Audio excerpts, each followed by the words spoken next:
নমস্কার দর্শক বন্ধুরা, আমি ডক্টর পূর্ণিমা মুখার্জি আমার স্ট্রেংথ অফ ইনার পাওয়ার চ্যানেলে আপনাদের স্বাগত জানাই। আজকে আমি হোপোনোপোনো প্রেয়ারের উৎস সম্পর্কে আলোচনা করব। তবে হোপোনোপোনো প্রেয়ারের সম্পর্কে বানানো এটাই আমার প্রথম ভিডিও নয়। এর আগেও আমি ভিডিও বানিয়েছি। আপনারা অতি অবশ্যই সে ভিডিওগুলো দেখে নেবেন, কারণ সেই ভিডিওগুলোতে অনেক বিস্তারিতভাবে হোপোনোপোনো প্রেয়ার কী এবং হোপোনোপোনো প্রেয়ার কটি তাতে স্টেপ আছে, কিভাবে প্রেয়ার করতে হয় সেসব নিয়ে আমি আলোচনা করেছি। বা হোপোনোপোনো প্রেয়ার করলে কোনো কোথাও ক্ষতি হয় কিনা সেটা নিয়েও আমি আলোচনা করেছি। কাজেই সেই ভিডিওগুলি অতি অবশ্যই দেখে নেবেন, যার লিঙ্ক আমি ডেসক্রিপশন বক্সে দিয়ে দেবো। আজকে যেটি নিয়ে আলোচনা করব সেটা হচ্ছে এই যে হোপোনোপোনো প্রেয়ার, এই প্রেয়ারটার উৎস কী। আজকে এটা গোটা পৃথিবীতে প্রসিদ্ধি লাভ করেছে, কিন্তু অ্যাকচুয়ালি এই প্রেয়ারটা কোথা থেকে এলো, কোন দেশের এটা প্রেয়ার, সেটা নিয়ে আমরা আজকে আলোচনা করব। প্রথম কথা, এটা হচ্ছে হাওয়াই দেশের প্রেয়ার, এবং এই প্রেয়ারটা আজকে এত প্রসিদ্ধি লাভ করলেও এটা কিন্তু বহু যুগ ধরে তারা প্র্যাকটিস করছে। এমন নয় যে হঠাৎ করে এখন এটা প্রসিদ্ধ হয়েছে বলে এর কিছু আগে থেকে এরা প্র্যাকটিস করছে, বিষয়টা তা নয়। হাওয়াই দেশের লোকেরা যখন তাদের পরিবারের কোনো সদস্য অসুস্থ হয়ে পড়তো, তখন তারা এই প্রেয়ারটা করে থাকতো তাকে সুস্থ করবার জন্য। এছাড়া তখন হয়তো টেকনিক কিছু ডিফারেন্ট ছিল, বাট তারপরে ধীরে ধীরে কিছু পরিবর্তন পরিসাধনের মাধ্যমে এই প্রেয়ারটা আজকে আমাদের কাছে এই রূপে আমরা পেয়েছি। এখন ব্যাপারটা হচ্ছে যে এই যে এই প্রেয়ারটা কিভাবে সারা ওয়ার্ল্ড ওয়াইড এতটা প্রসিদ্ধি লাভ করলো, এ ব্যাপারে বলি। যে 2010 সালে জো ভিটালে জিরো লিমিট বলে একটা বই লেখেন, এবং যে বইতে এই হোপোনোপোনো প্রেয়ার এবং এই প্রেয়ারটার সম্পর্কে তিনি আলোচনা করেন। এবং শুধু তাই নয়, এই প্রেয়ার কোথা থেকে এসছে, কার মাধ্যমে এটি বিশেষ প্রসিদ্ধি লাভ করেছে, সেই ডক্টর হিউ লেন তাঁর সম্পর্কে এবং তাদের কথোপকথন সম্পর্কে এই বইতে আলোচনা করা হয়।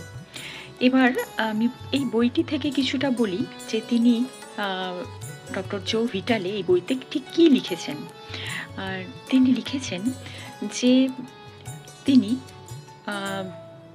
কিছুদিন আগে, মানে অ্যাকচুয়ালি বছর দুয়েক আগে, তিনি একটা খবরে শোনেন, মানে একটা কথা শোনেন যে হাওয়াই দেশের একজন ডক্টর, মানে একজন সাইকিয়াট্রিস্ট, হাওয়াই স্টেট হসপিটালে তিনি কাজ করতেন, এবং সেই স্টেট হসপিটালে একটা ওয়ার্ড ছিল যেখানে কিছু ক্রিমিনালি ইনসেন পেশেন্ট রাখা ছিল, অর্থাৎ যে সমস্ত পেশেন্টরা খানিকটা অপরাধী মনস্ক, মানে ভীষণ রকম অপরাধী মনস্ক, এবং তারা মানসিকভাবে তারা ক্ষতিগ্রস্ত, অর্থাৎ কিনা তাদের পাগলামি রয়েছে ভেতরে, সেই ধরনের পেশেন্ট রাখা ছিল। সেই পেশেন্টরা এতটাই ভয়ঙ্কর ছিল যে সেই ওয়ার্ডে কেউ কাজ করতে চাইতো না। এই অবস্থায় যখন সেই ওয়ার্ডের চার্জ ডক্টর ইহালেকালা হিউলেন তাঁর উপর এলো সেই ওয়ার্ডটা দেখাশোনা, মানে তাই সেই পেশেন্টদের দেখাশোনা করার কথা, অর্থাৎ তাই সেই পেশেন্টদের কিওর করবার জন্য তার উপর তাকে যখন চার্জ হ্যান্ড ওভার করা হলো, তখন তিনি গিয়ে যে পেশেন্টদের যে কেস ফাইলটা স্টাডি করলেন, তিনি স্টাডি করবার পরে তার মনে এটাই হলো যে, এই জায়গাটা ভালো করে শুনুন, তিনি ভাবলেন যে কি এমন অপরাধ তিনি করেছেন, বা তিনি কি এমন করেছেন যাতে এই যে ক্রিমিনালি ইনসেন্ট পেশেন্টরা রয়েছে তারা এই রকম ক্ষতিগ্রস্ত হয়ে পড়েছে। কথাটা শুনতে খুব অদ্ভুত লাগছে। তিনি ভাবলেন, অর্থাৎ ডক্টর হিউলেন ভাবলেন যে তিনি নিজে কি এমন করেছেন তার নিজের সাথে যে এই পেশেন্টরা এতটা ক্ষতিগ্রস্ত হয়ে পড়ল। এই রকম ঘটনা যখন ডক্টর জো ভিটালে, অর্থাৎ যিনি বইটা লিখেছেন, তিনি যখন জানতে পারলেন, তখন তিনি ভাবলেন যে এটা একটা অদ্ভুত কথা, এবং তিনি এটাও শুনেছিলেন যে এই ডক্টর ইহালেকালা হিউলেন তিনি কিন্তু এই পেশেন্টদের সারিয়ে তুলেছেন, এবং সবথেকে বড় কথা, তাদের একটি বারও না দেখে। তো এই পেশেন্টরা কীভাবে সেরে উঠল, বা এই ডক্টর ইহালেকালা হিউলেনের এই যে চিন্তা, এইটা তার কাছে, অর্থাৎ জো ভিটালের কাছে খুব অবাক লাগলো। তিনি ভাবলেন যে এটা কোনো গল্প কথা, বা এটা কোনো গল্প টাইপের, ওখানকার কোনো ছড়িয়ে পড়া কোনো গল্প। তাই তিনি এটা উড়িয়ে দেন এই কথাটা। কিন্তু ঠিক তার ১ বছর পরে আবারও তিনি এই ঘটনার কথা শোনেন, যেটা আরও বেশি প্রচারিত হয়ে পড়েছে। তখন তিনি ডক্টর হিউলেনের সাথে যোগাযোগ হয় তার, এবং তার সাথে কথা হয়। সেখানে ডক্টর হিউলেন যেটা বলেন সেটা হচ্ছে যে, তাকে যখন ওই ওয়ার্ডের চার্জ হ্যান্ডওভার করা হয়, তখন তিনি জানতে পারেন যে সেখানে যে পেশেন্টরা রয়েছে, সেই পেশেন্টরা কিন্তু এতটাই ভয়ঙ্কর যে তাদেরকে সবসময় শিকল পরিয়ে রাখতে হতো। তারা পাগল তো বটেই, এবং তারা ভয়ঙ্কর রকম, যে তাদের কাছে কেউ কাজ করতেই ভয় পেত। যে কোনো ডক্টর সেখানে আসতেন, তারা সকলেই ছুটি নিয়ে বা সিক লিভ নিয়ে চলে যেতেন, এবং যে সমস্ত নার্সরা বা যে সমস্ত অ্যাটেন্ডেন্টরা থাকতেন, তারাও কিন্তু ভয়ের চোটে সেই কাজগুলি না করে, মানে ছুটির দরখাস্ত করে চলে যেতেন।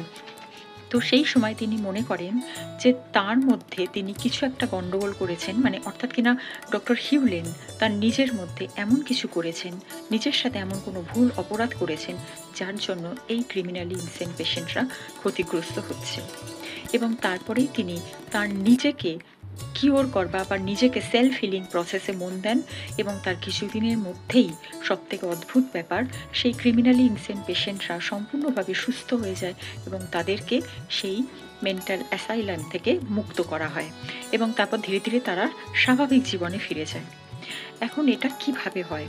এটা ডক্টর হিউলেন বলেন যে, তখনই তিনি বলেন যে হোপোনোপোনো প্রেয়ারের মাধ্যমে সেটা সম্ভব হয়েছে।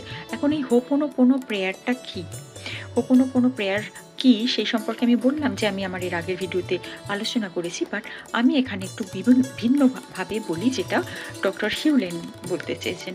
সেটা হচ্ছে যে, দেখুন, আমরা মনে করি যে পৃথিবীতে যা কিছু ঘটনা ঘটছে, যা কিছু আমার সাথে খারাপ ঘটছে, সেটা আমি ধরেই নিই যে যে ব্যক্তি ঘটাচ্ছে দোষটা তার, বা যে ঘটনাগুলো ঘটছে আমরা ধরেই নিই সেটা আমাদের কপালে ছিল, বা সেই ঘটনাটা যেটা ঘটছে সেটার জন্য আমরা কোনোভাবে দায়ী নয়। কিন্তু ডক্টর হিউলেন বলেন যে তিনি প্রথমেই মনে করে নিয়েছিলেন যে এই সংসারে, এই গোটা পৃথিবীতে, এই ব্রহ্মাণ্ডে যা কিছু ঘটনা ঘটছে, যা কিছু তার সাথে হচ্ছে, অর্থাৎ কিনা যা কিছু ডক্টর হিউলেনের সাথে হচ্ছে, তার জন্য তিনি নিজে দায়ী। ঠিক আছে, তাই কারণে তার মনে হয়েছিল যে যা কিছু ভুল বা খারাপ যা কিছু তার লাগছে, সেই ব্যাপারে তার নিজেকে আগে সংশোধন করার প্রয়োজন আছে। তাই তিনি এই কারণে নিজেকে সেলফ হিল করতে আরম্ভ করেন, এবং যখন তিনি নিজেকে সেলফ হিল করতে পারেন, অর্থাৎ নিজে যখন তিনি আরোগ্য লাভ করেন, মানে এই অবস্থা থেকে তখনই তার পেশেন্টরাও আরোগ্য লাভ করে। এখন ব্যাপারটা হচ্ছে যে এটা কিভাবে হয়, এটা আমি এবারে আমাদের আলোচনার মধ্যে আসি। কি করে এটা সম্ভব, কিভাবে হয়? আসলে দেখুন, আমরা প্রথমেই মনে করে নিই যে আমাদের সাথে যা কিছু ঘটছে, যেটা আগে বললাম, সেটার জন্য অপরে কেউ দায়ী। কিন্তু আমরা একবারও ভাবি না যে আমরা অ্যাকচুয়ালি টোটাল একটা ইউনিভার্সে যে এনার্জি রয়েছে, সেই এনার্জির একটা পার্ট। সেই এনার্জিটাকে আমরা সবসময় মনে করি নিই যে অন্য কোনো ব্যক্তির বোধহয় আলাদা কোনো এনার্জি, আমার কোনো আলাদা এনার্জি, অতএব সেই ব্যক্তি কোনো দোষী হবে, আমি নই। না, সেটা কিন্তু নয়। ব্যাপারটা হচ্ছে যে একটাই এনার্জির আমরা অংশ। সেই এনার্জি আমি, যে এনার্জি মানে অপর কোনো ব্যক্তিও বা যে কোনো কিছু। তাই যদি আমি নিজেকে কিওর করতে পারি, যা কিছু ঘটনা ঘটছে, যা কিছু আমার খারাপ লাগছে, তার জন্য যদি আমি নিজেকে কিওর করতে পারি, সেলফ হিল করতে পারি, তাহলে সেই ঘটনাগুলো আমাকে কষ্ট দেবে না, বা সেই ঘটনাগুলি আমার সাথে ঘটবে না। এটাকেই হোপোনোপোনো প্রেয়ারের মূল এর ব্যাকগ্রাউন্ড হিসাবে ধরে নেওয়া হয়েছে, বা ব্যাকবোন হিসাবে ধরে নেওয়া হয়েছে। অর্থাৎ কিনা, যদি আপনি মনে করেন আপনার সাথে খারাপ কিছু ঘটছে, তাহলে আগে নিজেকে সংশোধন করতে হবে। অপরকে সংশোধন করব বলে আমরা সবসময় ব্যস্ত হয়ে পড়ি, আমরা সবসময় অপরকে দোষারোপ করতে থাকি। সেটা না করে আগে আপনার নিজের মধ্যে কী কী দোষ ত্রুটি আছে সেইগুলোকে তুলে ধরতে হবে। সেগুলোকে ভাবনা চিন্তা করে আগে নিজের কাছে ক্ষমা প্রার্থী হতে হবে, নিজেকে ভালোবাসতে হবে। নিজেকে সবসময় কখনো খারাপ না ভেবে অপরকে, নিজেকে মনে করুন আমার মধ্যে যে দোষগুলো রয়েছে সেগুলোকে আমি সংশোধন করে নিজেকে কি করে আরও বেশি ভালোবাসবো। যদি আপনি সেটা করতে পারেন, তাহলে জানবেন সেই ভালোবাসা, সেই আপনার যে সেলফ হিলিং প্রসেস, সেটা আপনার মধ্যে থেকে সব কিছুর মধ্যে ছড়িয়ে পড়বে। কারণ আমি প্রথমেই বললাম যে আমরা কিন্তু একই এনার্জির অংশ। তাই আপনার মধ্যে যদি সেই এনার্জির সেই অংশটাকে আপনি কিওর করতে থাকেন, সেই কিওর করার পদ্ধতি সব সব জায়গাতেই ছড়িয়ে পড়বে। কাজেই সেই সবটুকু যা কিছু আপনার সাথে জড়িত সবটাই আস্তে আস্তে ধীরে ধীরে সুস্থ হতে থাকবে। ঠিক আছে? এবারে আমি বলি যে অ্যাকচুয়ালি এই প্রেয়ারের মধ্যে কী আছে।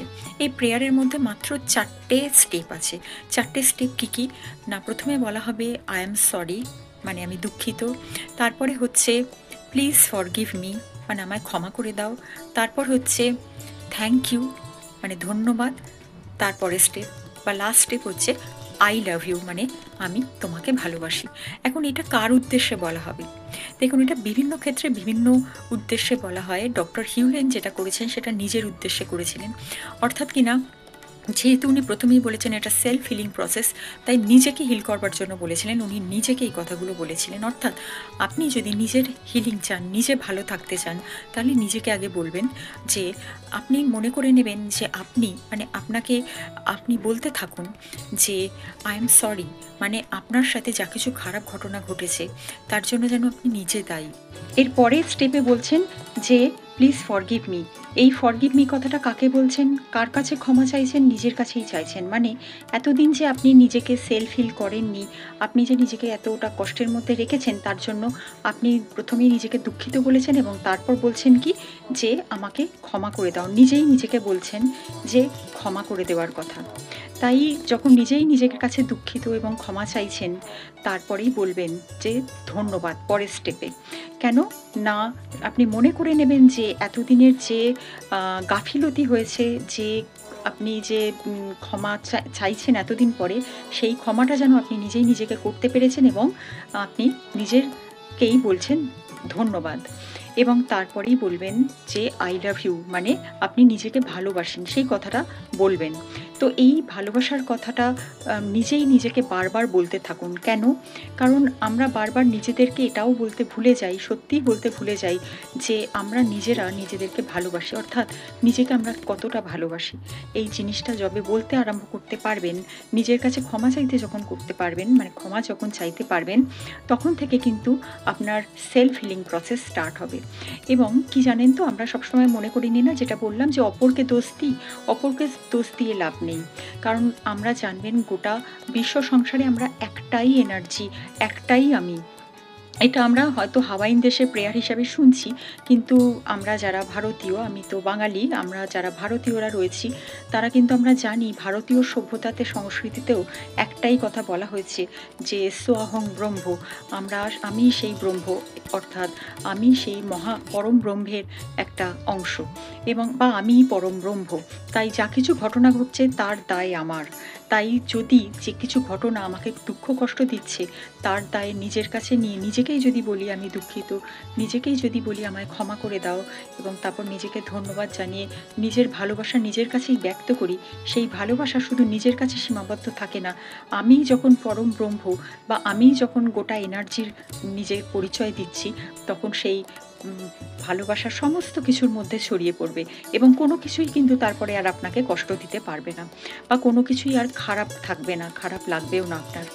এই সেলফ হিলিং প্রসেস হোপোনোপোনো প্রেয়ারের মাধ্যমে শুধুমাত্র যে সেলফ হিল হয় তা না, আপনার পারিপার্শ্বিক যে কোনো পরিবেশ পরিস্থিতি অনেক বেশি সুস্থ হয়ে ওঠে। তো আপনি প্রথমে এই প্রেয়ারটা অতি অবশ্যই করবেন। এই প্রেয়ার বিভিন্ন কারণে করা যায়। সেটা কীভাবে করা যায় এটা নয় আবার পরবর্তী ভিডিওতে আলোচনা করা যাবে। তার আগেই আপনারা জেনে নিন যে এই প্রেয়ারের উৎস কী এবং অতি অদ্ভুতভাবে কীভাবে ডক্টর হিউলেন তিনি একটা ক্রিমিনালি ইনসেন পেশেন্টদের, মানে একটা হসপিটালে তিনি কীভাবে ক্রিমিনালি ইনসেন বহু পেশেন্টকে কীভাবে কিওর করে দেন, সেই গল্পটা জানতে পারলেন। এবং অতি অবশ্যই আশা করছি যে আপনাদের এই ভিডিওটি ভালো লেগে থাকবে। ভালো লাগলে এই ভিডিওটি লাইক করুন এবং চ্যানেলটিকে সাবস্ক্রাইব করুন এবং ভিডিওটি শেয়ার করে দেবেন পরবর্তী ভিডিও যাতে আপনাদের কাছে পৌঁছে যায়।